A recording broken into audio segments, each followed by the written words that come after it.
CTV News at 6 with Hudson Mack. Good evening. If you thought the cost of the new Johnson Street Bridge in Victoria was set in stone, you're wrong. The price tag has gone up by more than $15 million to about $92 million in total.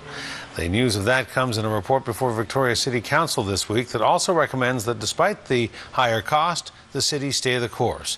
There are three options being put before Council to be considered at this time, but funding and timing is an issue. CTV's Joe Perkins reports. You could call them the masterminds behind the new Johnson Street Bridge. They've helped with the proposed design and feel, and they know the ins and outs of the concept better than anyone. Today, they're the bearers of bad news. What we have found is that although the base construction price really hasn't changed significantly, we understand a lot more about the risks on the project, and those risks need to be included in the project budget. It means the original price tag for the project, $77 million, is no more. It's jumped by more than $15 million. The new bridge is now expected to cost more than $92 million. I'm disappointed and frustrated.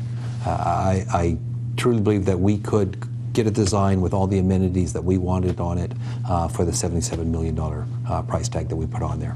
The original estimate came in 2010, but since then, further reviews, analysis, and due diligence have led to the discovery of new problems. Telus is probably the biggest one, where there is a 1 meter diameter Telus duct that feeds to the Esquimalt Naval Base and all kinds of other very sensitive types of cables in that duct.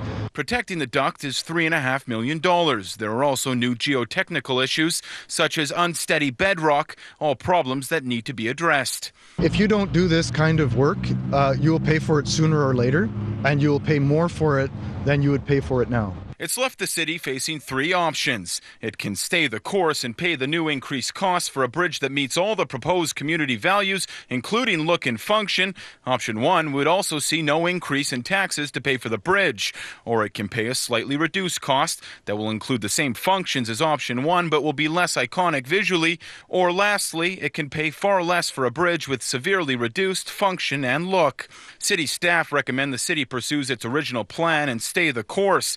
The city says it's the only option that would secure the $37.5 million in federal funding. Any other plan could jeopardize the bridge's timeline. Mayor, did the city drop the ball? Well, the frustrating point is that we did do all our due diligence. But what's more frustrating, he says, is that time is ticking and costs are growing. If the city goes with option 2 or 3, it could mean another referendum and the loss of critical federal money. If the federal money falls through, that could mean higher taxes for a new iconic bridge that might not be so iconic. And CTV's Joe Perkins joins us now live with more. Joe, this project has had its critics from the start. What are they saying tonight? Hudson, we spoke to the people behind johnsonstreetbridge.org. They say they're not surprised by the new price tag at all, that they saw this coming, and this is just a I told you so kind of moment.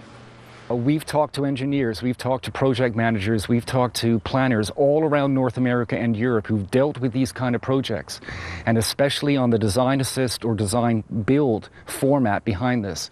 And they've said to us right from the beginning, you can have an estimate of 77 million or 80 million or even 90 million until you get to 100% of your design and you've got everything out to contract. You do not know what the cost is going to be.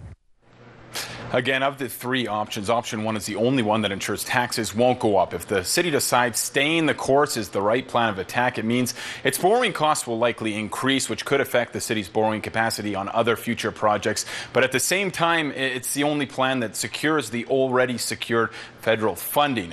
This Thursday, the city will be debriefed on the options, and next Thursday, it hopes to make its final decision. If it's not option one, who knows what could happen, Hudson? It could mean a referendum, perhaps taxes will go up. We'll just have to wait and see.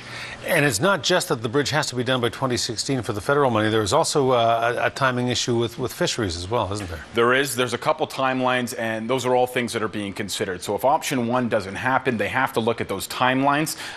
It includes the funding and the fisheries, but they'll see. They'll take it all into account, and hopefully next Thursday we'll know exactly what's going to happen. All right, Joe Perkins reporting. Joe, thanks. You're welcome.